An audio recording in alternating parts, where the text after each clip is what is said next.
Whoever wrote "Love, like wine, gets better with time" clearly didn't know that most wines aren't meant for aging. Hello, enophiles. Today I'm dispelling 5 myths about wine and uncorking the science behind the truth. So grab your favorite beverage and cheers the like button. Legs are a quality indicator. Some people think that legs are indicative of the wine's quality. The belief is that thicker legs that take longer to fall back into the wine correlate to better quality. The reality is that there is zero correlation here. The truth behind the thickness of legs is pretty boring, but how they form is incredible.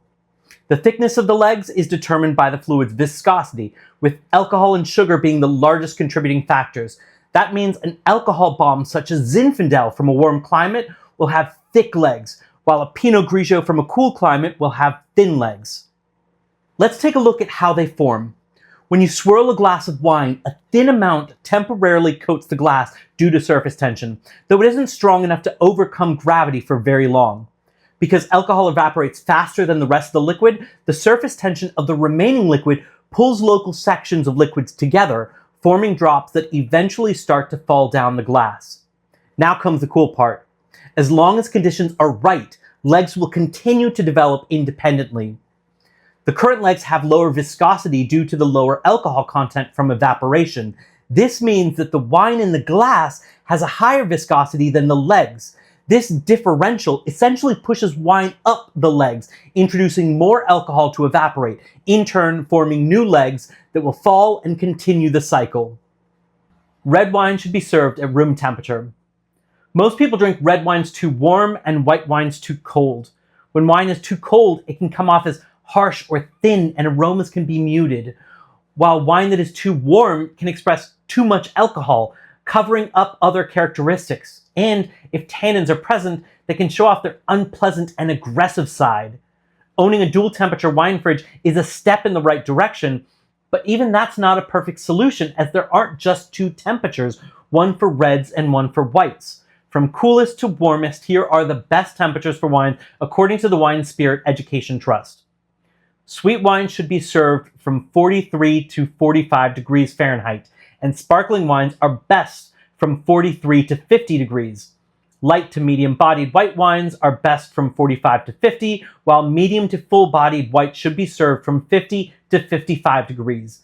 Light-bodied reds are best at 55, while medium-bodied to full-bodied reds are best from 59 to 64 degrees Fahrenheit. Since temperature is integral to wine, I have to point out the reason for stems on wine glasses. This is for holding the glass and keeps your hand and therefore your body temperature away from the bowl of the glass. This is in direct contrast to brandy glasses whose stems are too short to hold, forcing you to cup the bowl, which purposefully warms the liquid. Red wines with red meat and white wines with white meat.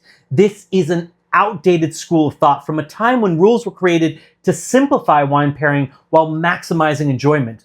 Unfortunately, these rules had a few major problems. First, they were overly simplified. Numerous examples contradict these rules. This would be fine if they'd been treated as simple guidelines to start with, but unfortunately, they were elevated to the status of rules.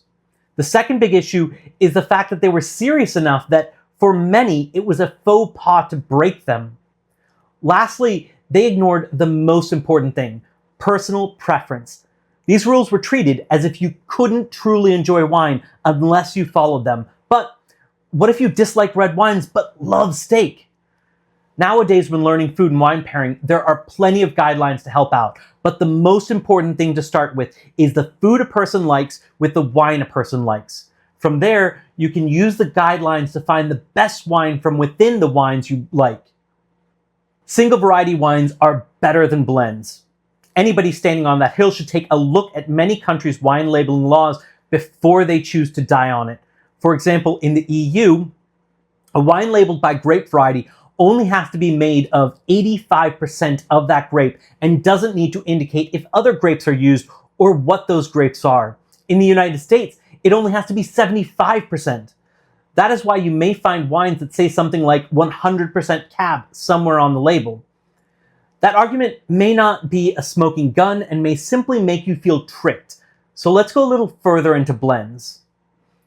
Historically, blends were created for several reasons. vineyards were often blends of several grapes with no rhyme or reason as to where they were planted. The idea of separating vineyards into blocks and planting vines in particular areas based on the microclimate was unheard of. This changed drastically after vineyards were replanted following the devastation from phylloxera. This allowed vineyards to rethink not just what they were planting, but where. This did not kill blends, though, but rather made the landscape of blends more closely resemble what we see today. The reason for this is that blending grapes can smooth rough edges, fill in gaps, and create complementary characteristics. Take Cabernet Sauvignon, for example. While it can be delicious on its own, it has elevated acid and tannin levels that can make it a little rough, especially when young. Add a bit of silky Merlot, though, and not only is it softened, but additional flavors and aromas have been unlocked, adding additional complexity. Or maybe just the tiniest amount of Petit Verdot can add flowery aromatic perfume to it, and a little goes a long way with that grape. These are some of the Bordeaux grapes, and they go great together in different combinations. But the planting of these varieties was also done as a way to deal with the unpredictability of weather. Each grape buds and ripens at different times, meaning that early spring frosts would only hurt early budding varieties, not the whole crop, or rains around harvest wouldn't hurt the early ripeners that had already been harvested. Wine gets better as it ages. The thought here is that as long as you don't buy cheap wine, you could easily store it for 10 or 20 years, maybe more, and it would only get better with time. This is true with only a small percentage of wine. Most wine is not meant for aging and only decreases in quality over time. Several factors affect a wine's ability to age gracefully over time. Some of the biggest factors that come from a grape itself are acid and tannin, meaning grapes with plenty of these have a better chance of aging. But it is not as simple as certain grapes age well and certain grapes don't. It also has to do with where and how they are grown and what is done in the winery. This means that certain grapes from specific regions have greater aging potential, but weather and handling in the winery means that even that can fluctuate from year to year and from producer to producer. If you enjoyed this video, please consider subscribing and clicking the bell icon so you don't miss a single video. Thanks for watching, and see you next week.